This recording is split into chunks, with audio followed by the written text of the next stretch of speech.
Husband wife का तो फिर मसला कम होता है, लेकिन फिर फैमिलीज होती है। तुम न्यूक्लियर फैमिली में रहोगी। ये जो चीजें ना ये गलत हो रही है समाज में। मैं नहीं मानती हूँ इस लड़की के कैरेक्टर पर बात उठाए। She is not allowing to touch me. माँ बाप भी नहीं। तो मेरे पास सुसाइड के बगैर और कोई चारा है नहीं। ये सोच रही हूँ कि हम कहाँ हैं, मेरे बच्चे का DNA टेस्ट किया जाए। अल्लाह ताला खुद फैसला करता है। आई लिटरली क्राइड, बस कोरमोल मगर होश न गुबरमोल। लड़कियाँ उसी टाइम पे साथ छोड़ती है जब उनके हस्बैंड को उनकी ज्यादा जरूरत। उसकी माँ उसको बता दी कि गिल मिट कर सब्र। हस्बैंड को ये बोलती है मैं अच्छी आदत। उसमें कहीं ना कहीं ये जो मर्द होता है ये पिसता जा रहा है। हस्बैंड पे आज भी 6-7 केसेस चल रहे हैं। लड़का भी आज डोमेस्टिक वायलेंस का शिकार है। 70-80 लाख निकल चुका है। आज ना कृषि पर सुगमत रूहित में क्या हुई, उस घर से नहीं निकल रही है। ये शरीक हयात है आप। शुगर ने मैं मत पकाती हूँ घर में, वो सोशल मीडिया पे कंटेंट बना रही। वो लड़की होते हुए मैं नहीं देख सकती। अपने हस्बैंड के खिलाफ हैरेसमेंट का केस डाल रही है। उसने बाकी लड़कियों के लिए एक प्रॉब्लम खड़ी की। वो उसकी बीवी Wani Talks podcast show sponsored by sky classes जहां होती है next generation coaching. Redstone Kashmir का खुद का cold drink brand caramel bakery and cafe, जहां आपको बेस्ट क्वालिटी की फ्रेंच बेकरी मिलेगी। टेंगपोरा चौक श्रीनगर। सवाल एक ठीक है 4 जवाब, नेक्स्ट लेवल चलती है वार्तालाप। Welcome to my podcast. अस्सलाम वालेकुम। उम्मीद करता हूँ आप सब ठीक होंगे और खैरियत से होंगे। अल्लाह आप सबको सलाम से रखें। वेलकम टू द वानी टॉक शो। आज वानी टॉक शो का 4th एपिसोड है और जैसे कि आप सबको मालूम है कि हमारे हर एक एपिसोड में एक नई कहानी होती है, एक नई स्टोरी होती है और हर डिस्कशन होता है उन बातों पर जो हमारी सोसाइटी के लिए ज़रूरी है, जो हमारे समाज के लिए ज़रूरी है, हमारे लिए ज़रूरी है और हम सब के लिए समझना ज़रूरी है। Let's begin with the conversation that truly matters. जैसे कि आप सबको मालूम ही है, मैंने बताया भी कि हर एक एपिसोड में नए टॉपिक्स पर बात करते हैं। तो आज हमारे साथ जो है वो है सबा भट्ट, जो कि है chairperson national consumer rights commission north India और है president JK working women council. तो आज हमारे स्टूडियो में है सबा भट्ट। अस्सलाम वालेकुम मैम। वालेकुम अस्सलाम। अस्सलाम वालेकुम। वालेकुम अस्सलाम। पहले तो मैं यही कहूँगा जैसे कि मैं हर एक एपिसोड में कहता हूँ, मैम आप ठीक है, सेहत ठीक है आपका? अल्हम्दुलिल्लाह मैं ठीक हूँ, आप कैसे हैं? अल्हम्दुलिल्लाह। और यही कहूँगा कि थैंक यू सो मच आप हमारे इस स्टूडियो में आए। थैंक यू वानी मुझे यहाँ बुलाने के लिए और congratulations. I have seen you growing day by day and I am really proud of you. Thank you so much. आज जो है ना, आज हम इंटरेस्टिंग टॉपिक पर डिस्कशन करने वाले हैं जो कि है फैमिली डिस्प्यूट। बिकॉज मुझे बहुत सारी मैसेजेस आती है कि इन सब चीज़ों पर बात कीजिए आप। तो मैम आप हमें बता दीजिए कि जो आजकल मैरिज हो रही है, मॉडर्न मैरिज, जो इसमें ज़्यादा फैमिली डिस्प्यूट्स ही होते हैं। मतलब काल आसान खानदार करना सुबह आसान तलाकस पे वतमित, ऐसा क्यों है मैम? देखिए मुनीब साहब, मैं इतना बताऊंगी कि मैंने जो खुद से देखा है, एक्सपीरियंस किया है। बिकॉज़ हमारे कमीशन पे जो हमारा वुमेंस विंग है, जिसकी हमारी प्रेसिडेंट कश्मीर की ही एक हमारी बेटी है, मिस महरीन बल्खी हैं। वो आना चाह रही थी आज, but because of her busy schedule मैंने उसको वहाँ भेजा खुद, तभी मैं यहाँ आ सकी। हमने देखा है कि हमारे पास एक एवरेज में हमारे पास 8 से 9 केसेस दिन में आते हैं जो रिपोर्ट होते हैं। बाज़ाब्ता एप्लीकेशंस आती है हमारे पास, जिसमें हमने देखा कि शादी को 4 महीने, 8 महीने, 9 महीने, मतलब अब हम ईयरली नहीं देख रहे कि कितने साल हुए हैं शादी को 6 महीने या 7 महीने हुए होते हैं, ऑलरेडी 3 महीने से डिस्प्यूट हुआ होता है। और हमने जब ये चीज़ें देखी तो उसमें ऐसा नहीं है कि हर जगह पे हमें लगता है कि लड़के गलत है या हर जगह पे हमें लगता है कि लड़कियां गलत है। हमने ये देखा है कि फैमिली का जो ओवरऑल डिस्प्यूट होता है वो फिर हस्बैंड वाइफ का तो फिर मसला कम होता है, लेकिन फिर फैमिलीज होती है। फैमिलीज में ज़्यादा डिस्प्यूट होता है। लड़की बोलती है कि जी मेरे हस्बैंड ने मेरे मामा के बारे में ऐसा बोला, मेरे अंकल ने के बारे में ऐसा बोला। लड़का बोलते है इसके अंकल ने मेरे को कुछ बोला। जो एक्चुअली में उनके बीच में डिस्प्यूट होता है वो साइड में होता है, फिर खानदानी जंग हो जाता है। उसमें हम लोग क्या देखते हैं कि हमने देखा कि बहुत बड़ी एक प्रॉब्लम है हम लोग अगर आज लड़की को ससुराल भेजते हैं, हम उनको इस ट्रेनिंग पीरियड देते हैं। हम लोग लड़की को ट्रेनिंग पीरियड देते हैं, तुम्हें किसी का वहाँ नहीं सुनना है, तुम्हें कोई जुल्म बर्दाश्त नहीं करना है, तुम्हें अलग रहना है, तुम न्यूक्लियर फैमिली में रहोगी, ज़्यादा खुश रहोगी। आप देखिए कि हमारे यहाँ कितनी ऐसी फैमिलीज है जो जॉइंट फैमिली हैं आज नहीं है। अभी बच्चा 1 साल का ही नहीं होता, आप उसको क्रच भेज देते हो, हाँ। क्योंकि घर में उसको पकड़ने वाला कोई नहीं है। अब ऐसा नहीं है कि हर कोई फीमेल वर्किंग होती है, लेकिन तब भी हम लोग सोचते हैं कि नहीं, बच्चे को स्कूल भेजना है, वो अभी से भेजना है। जी। This is not actually true. जो आप फैमिली जब शादी करते हैं तो हम लोग खर्चे बहुत शादी पे करते हैं। जी। मेरा मानना है कि जो हमारा कश्मीर है, कश्मीर ने बहुत कुछ देखा है, बहुत कुछ सहा उसने, है। मैं ये नहीं बोलूँगी कि सहा है, देखा है, मैं बोलूँगी कि हमारी जनरेशन और हमसे पहले वाली जनरेशन जो है, और अब जो आ रही है जनरेशन, हम लोगों ने हर एक वो चीज़ देखी है जो एक इंसान को तोड़ सकती है। वो कहते हैं ना मैम कि हमने कश्मीर को बसते हुए भी देखा है और उजड़ते हुए भी देखा है। And in the mean time, अब अगर हम आगे देख रहे हैं कि हम अपनी फ्यूचर जनरेशन को क्या दे रहे हैं, हम फ्यूचर जनरेशन को ब्रोकन फैमिलीज दे रहे हैं, जी। हम फ्यूचर जनरेशन को एक डिप्रेशन भरा माहौल दे रहे हैं, हम फ्यूचर जनरेशन को ये सिखा रहे हैं कि हम 4 हैं बस और कोई नहीं है हमारे और साथ। कोई नहीं है। हाँ, माँ बाप भी नहीं। मतलब ये क्या होता है कि मॉम डैड, ब्रदर सिस्टर या 2 बहनें या जो भी है आपका, जो ये आपके फर्स्ट रिलेशन है, बस सिबलिंग्स है। आप मुझे बोलो, जब हमारे यहाँ, जब मैं अपनी मासी के बारे में बात करूँगी, मासी मतलब मेरी माँ है। हाँ, ऑब्वियसली। अब अगर आप आगे वाली जनरेशन को बोलोगे हाँ मम्मा की सिस्टर हैं, so they don't call it with love proudly. दे इमोशंस नहीं आ रहे हैं। इमोशंस इसलिए नहीं आ रहे हैं क्योंकि आज की डेट में अगर आप लोग देखेंगे, हम इसको रिलेट कर सकते हैं। यही चीज़ है कि जो चीज़ें हो रही है, शायद हम में एब्जॉर्प्शन पावर कम है, हमें बर्दाश्त कम रहा है। जो हमारे माँ बाप है, जब मैं देखता हूँ कॉन्फ्लिक्ट उनके दरमियान भी होती थी, लेकिन वो बर्दाश्त करते हैं। आजकल जो बेटी के घर वाले होते हैं, तिम गोडनेथी पन्ने कोर वनान अगर से तिम वोन क्या कर बर्दाश्त की छु वजह घर। तो आपको लगता है कि ये जो चीज़ें ना, ये गलत हो रही है समाज में और हम कुछ अलग चीज़ें सिखा रहे हैं इनको? एब्सोल्युटली ये चीज़ें गलत है। गलत इस वजह से है कि हम लोग आज बात करते हैं, हम लोग सुनने के लिए बात नहीं करते हैं, हम लोग जवाब देने के लिए बात करते हैं। जिस दिन हमने जवाब ना दिया और सुनने के लिए बात करी तो मसले ही ख़त्म हो जाएंगे। बहुत बड़ी बात कही आपने मैम, बिकॉज हर कोई अपना ईगो दिखाना चाहता है। बिल्कुल बिल्कुल। इसीलिए मुझे लगता है कि हमेशा लड़का गलत नहीं है, लेकिन हमेशा लड़की भी गलत आप मानते हो कि लड़का गलत नहीं है? मैं नहीं मानती हूँ। मैं ये मानती हूँ कि दोनों गलत हो सकते हैं और दोनों सही हो। आपके पास भी बहुत सारे केसेस आए होंगे, तो आपको कौन सा केस जो फैमिली डिस्प्यूट वाला लगा या कपल डिस्प्यूट वाला लगा कि भाई इसमें तो था ही नहीं कुछ और मतलब ये हंग तमंगस पर लड़ाई तो? मेरे पास रिसेंटली एक केस आया था, हालांकि मैंने फैमिली से परमिशन भी ली है। मैंने उनको उसी दिन बोला, मैंने कहा कि मैं इस चीज़ को हाईलाइट करूँगी। ऑब्वियस सी बात है कि हम कोई आइडेंटिटी रिवील नहीं कर सकती हूँ मैं, लेकिन जब अल्लाह ताला कोई करामात करता है जी मैम, उस करामात को हमें बताना है जी। और मैं बहुत ही प्राउड फील कर रही हूँ कि हम लोग उस माशरे में हैं जहाँ आज भी करामात होते हैं, बेशक। सो आई एम रियली प्राउड कि मैं उस करामात को मैंने विटनेस किया, मैंने उस चीज़ को देखा, मैंने वो चीज़ें देखी जिसमें इंसान के रोंगटे खड़े हो जाते हैं। जब मैं अभी बात कर रही हूँ मेरे रोंगटे खड़े हो रहे हैं। हस्बैंड वाइफ का झगड़ा हुआ था, झगड़ा भी नहीं हुआ था, it was like a minor thing हुआ था। लड़की उठी, वो मायके चली गई, इजाज़त लेकर गई, फिर मायके में उसने 1-2 दिन एक्स्ट्रा लिए, 1 हफ़्ता एक्स्ट्रा। फिर बहन ने कॉल किया कि जी आज 1 हफ़्ता और बैठेगी, बिकॉज शादी को भी 1 साल कंप्लीट नहीं हुआ था। एंड जब मेरे पास केस आया, मेरे पास पहले ये केस आया कि भाई डिस्प्यूट है तो आप इसको देख लो।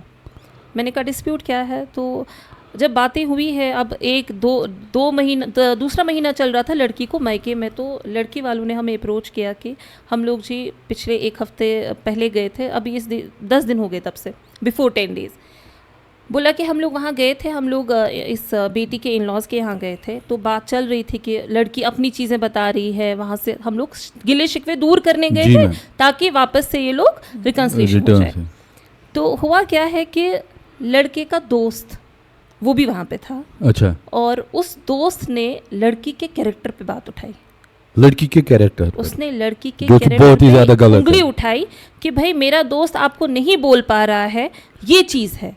चीज़ ये थी कि लड़का कह रहा है कि भाई लड़की खुश नहीं है मेरे साथ, इसको मेरे साथ शादी नहीं करनी थी। तो उसने उसकी इज्जत पे बात उठाई, उसने बात उठाई कि she is not allowing to touch me. और ये चीज़ जब हुई वो लोग टूट गए। उन्होंने कहा कि अब ये लड़की प्रूव क्या करे, वो कुछ नहीं प्रूव कर सकती है। एंड वो लोग वहाँ से उठ के निकल गए क्योंकि जब ये बात हुई है तो ऑब्वियस ही बात है, वहाँ से भी चिल्लाने की आवाज़, लड़की वाले वहाँ से चले गए और उन्होंने मुझे अप्रोच किया।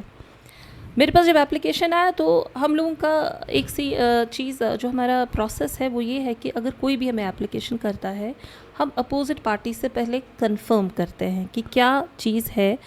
हम लोग ये नहीं समझते, हम लोग जज नहीं करते हैं, सो हम दोनों का सुनते हैं।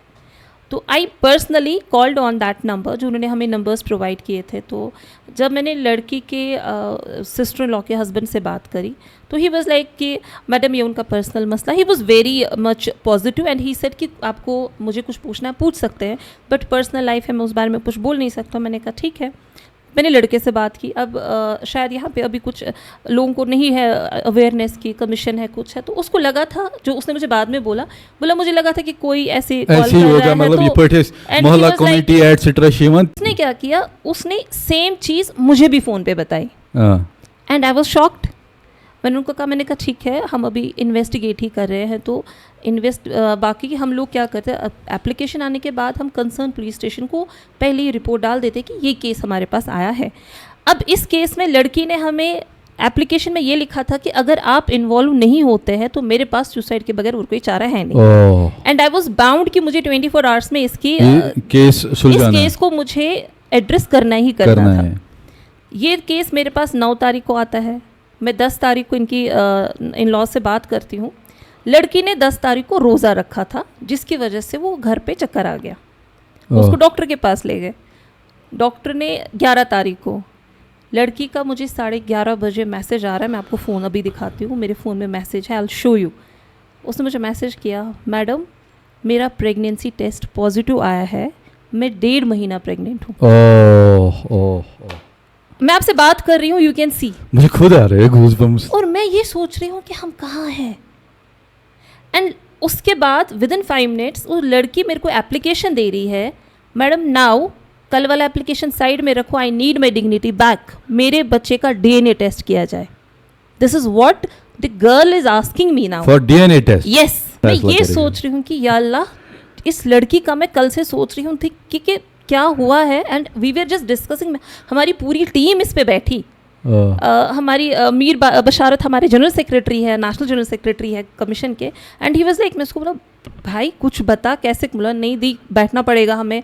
एंड जब ये चीज़ आती है तो मैंने उनको कहा, मैंने मोजिज़ा होते हुए आज तक नहीं देखा, लेकिन आज मैंने देखा। वो कहते हैं ना मैम कि अगर कोई पाक दामन लड़की होती है तो उसके कैरेक्टर पर जब आप बात उठाओगे ना तो अल्लाह ताला खुद फैसला करता है। खुद फैसला करता है, बेशक मैम। और ये बात मैंने खुद उस लड़के तक पहुंचाई। अल्लाह आलम, मैं आज उस लड़के को बोलती हूँ, अल्लाह ताला उसको ज़िंदगी में अक्ल और इतनी कामयाबी दे, क्योंकि वो लड़का उठा और उसने अपनी बीवी से माफ़ी मांगी बीच चौराहे में, मेरे सामने, फैमिलीज़ के सामने।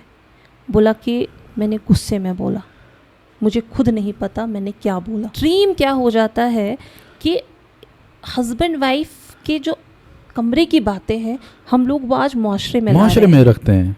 और अगर अल्लाह ताला का हम पे रहम नहीं होता, हम लोग कहाँ होते हैं। आपने बात की ना ये, तो आप देख सकते मेरे आंखों में आंसू आ रहे हैं।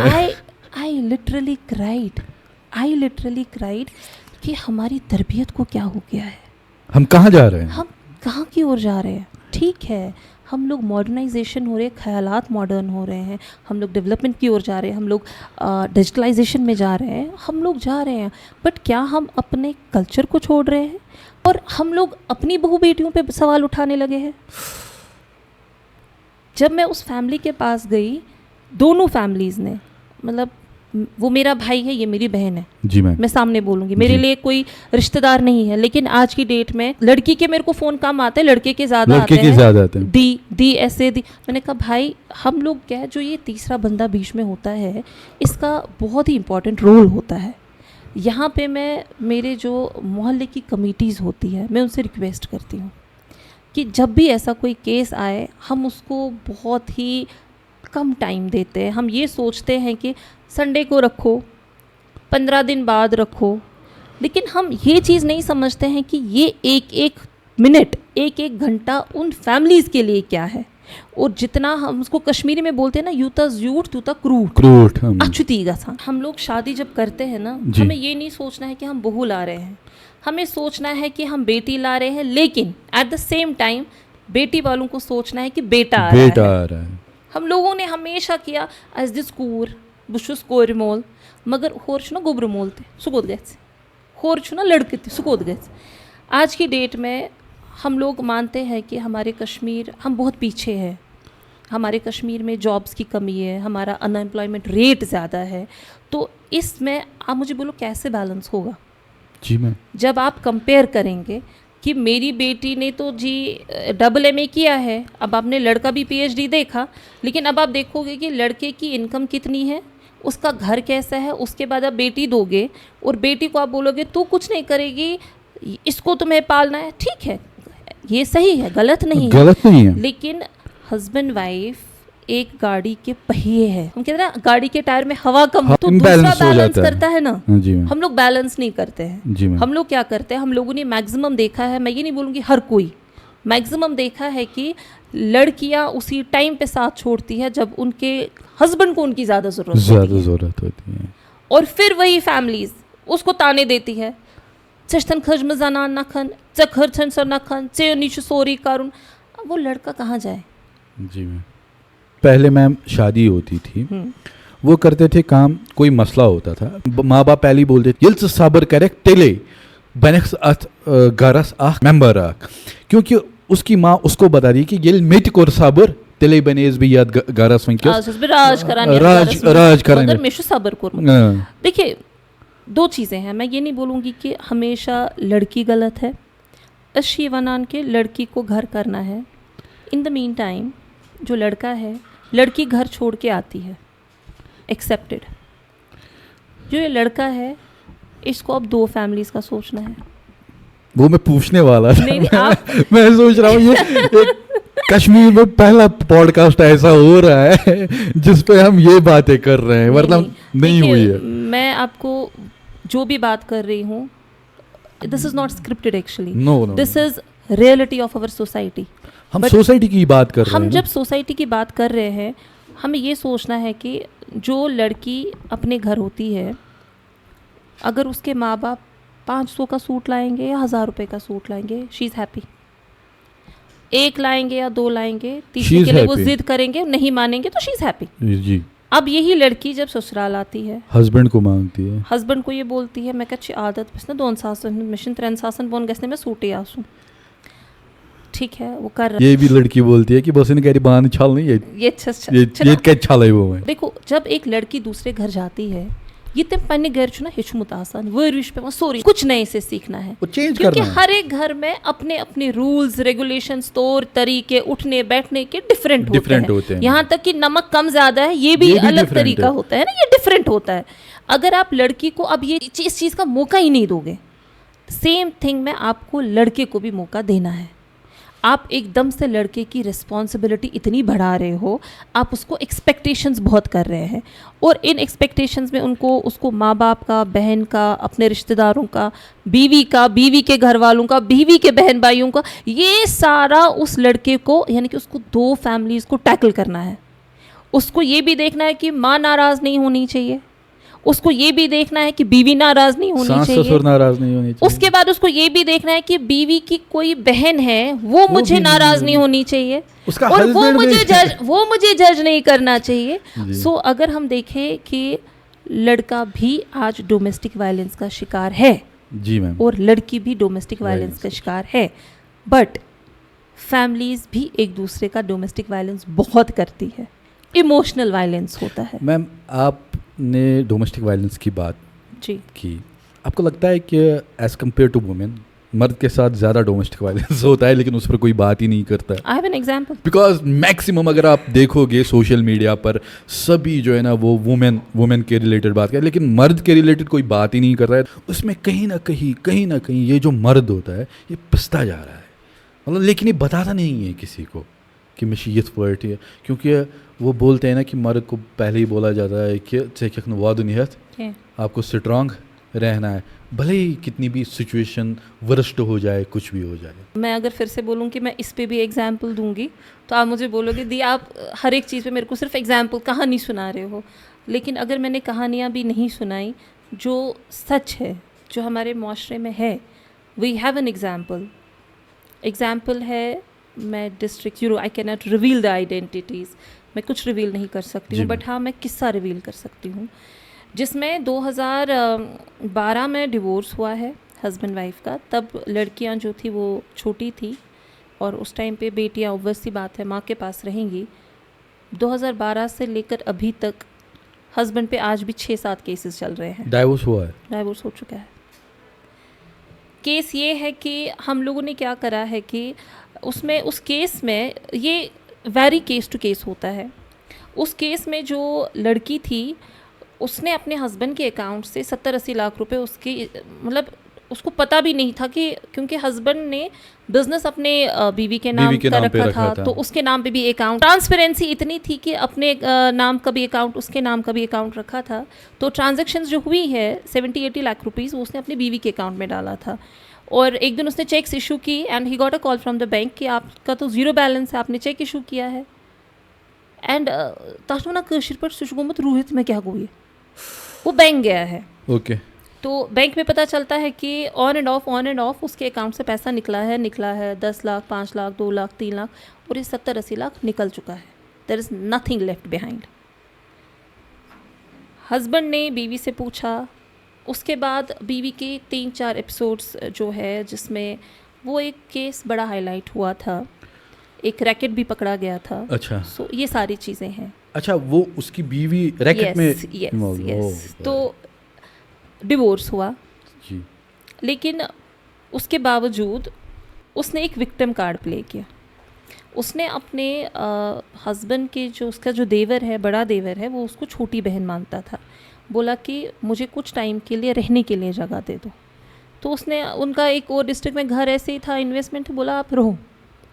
2012 और आज 2025 है, वो उस घर से नहीं निकल रही है। वो कोर्ट ऑर्डर है, वो कोर्ट ऑर्डर डिस्ट्रिक्ट कोर्ट का ऑर्डर है, और इम्प्लीमेंटेशन में इतनी प्रॉब्लम आ रही है कि जब भी उस दरवाजे तक कोई जाता है तो वहाँ से 6-7 लोग निकलते हैं, गुंडागर्दी होती है, गुंडागर्दी कर देंगे। And I am accepting this on this podcast. ये केस मैंने कल लिया है और आपके सामने प्रॉमिस कर रही हूँ उस बंदे से कि भाई तुम्हारा घर 10 दिन में खाली होगा, इंशाल्लाह। ये मैं कह रही हूँ। जो बीच में तीसरा बंदा होता है ना, we are a link between the two. अगर हमने अपने टाइम में से कंटिन्यूअसली 1 हफ्ता 2 हफ्ता एक केस पे लगाया, तो अब अगर मैं ये बोलूँ कि मेरे पास केस एक आ रहा है, मैं इसको अगर केस समझूंगी तो ये 1 साल 2 साल 6 महीने मेरे पास भी रहेगा। लेकिन मैं ये समझती हूँ ये मेरी रिस्पॉन्सिबिलिटी है। मेरी पूरी टीम ये समझती है कि हमारी रिस्पॉन्सिबिलिटी है, चाहे मेरी टेक्निकल टीम है, मेरी ड्राफ्ट्स की टीम है, मेरी जो J&K की टीम है, वो लोग को अपना टाइम देना होता है और हम लोग टाइम देते हैं। क्यों? क्योंकि हम लोग भी चाहते हैं कि माशरे में जो अभी ब्रोकन फैमिलीज़ हो रही है, ये मैं ये नहीं बोलूँगी कि मैं बंद कर सकती हूँ, लेकिन हमारी कोशिश है, हमारी पूरी टीम की कोशिश है कि ब्रोकन फैमिलीज़ कम हो जाए, किसी हद तक सॉल्व हो जाए। बीवी अगर हस्बैंड को इमोशनल सपोर्ट दे, हस्बैंड उसको कुछ छुपाएगा नहीं।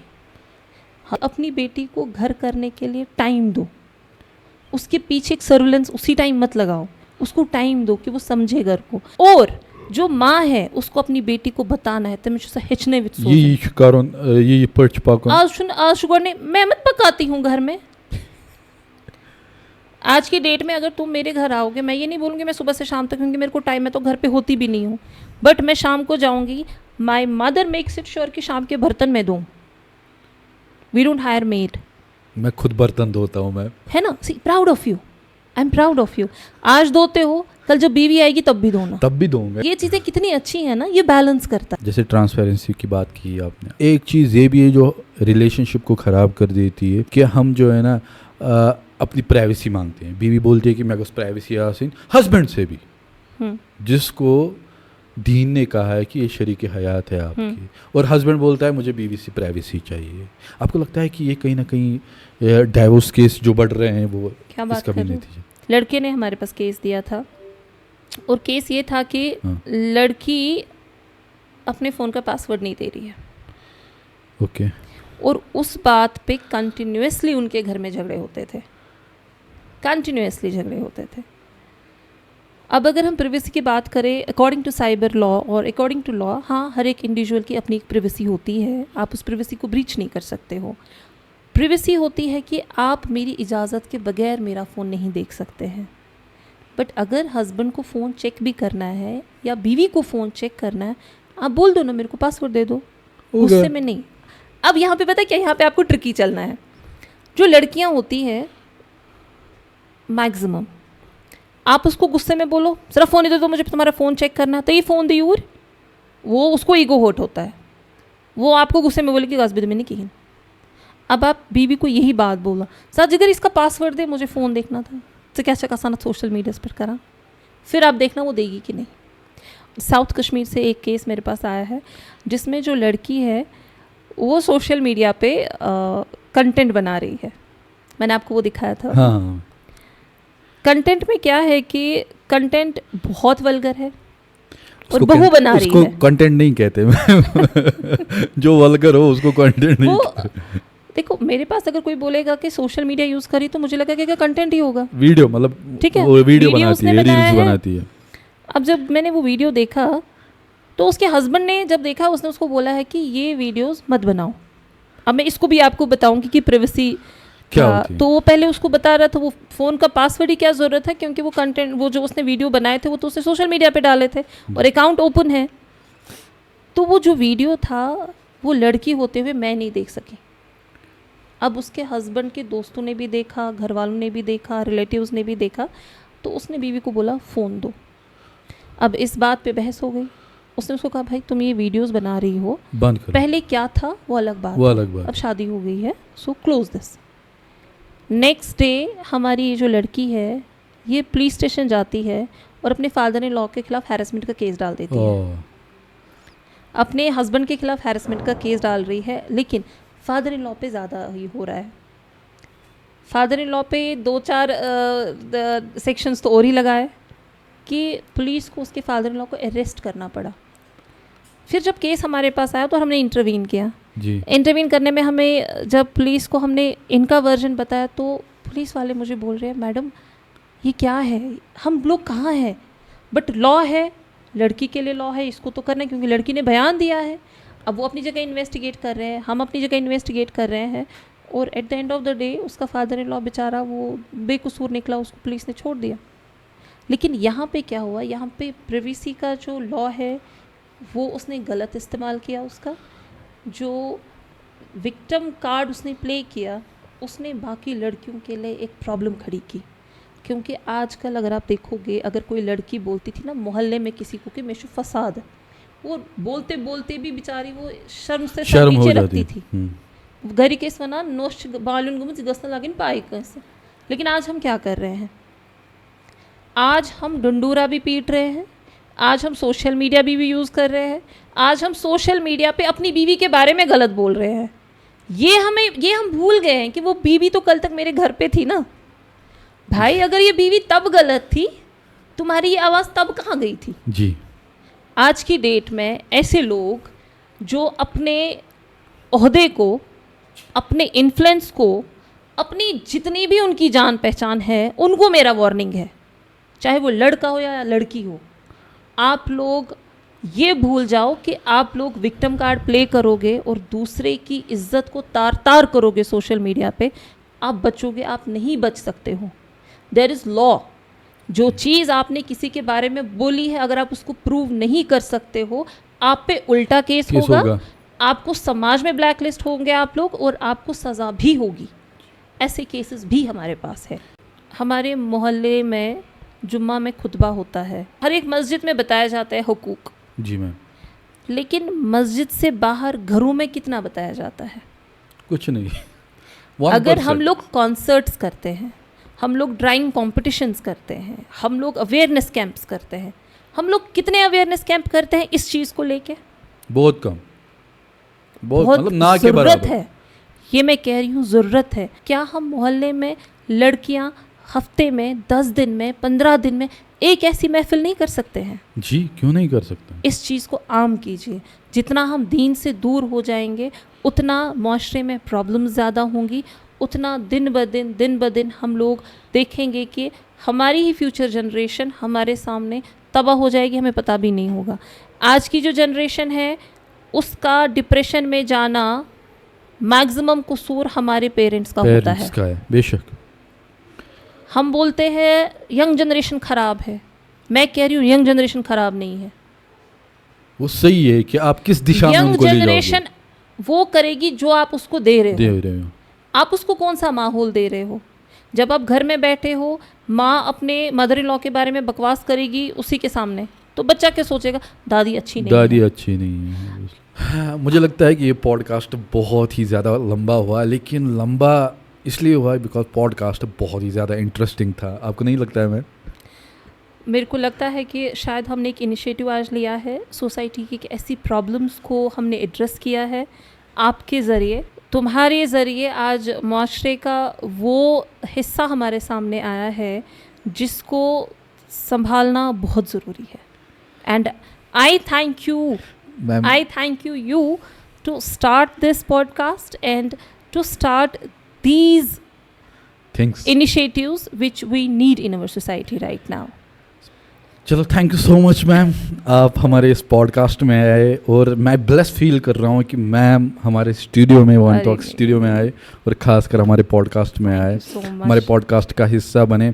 चलो थैंक यू सो मच। आप लोगों ने ये पॉडकास्ट देखा और एट लास्ट में ही कहूँगा कि खुश रुझो, खुशहाल रुझो, कश्मीर जिंदाबाद।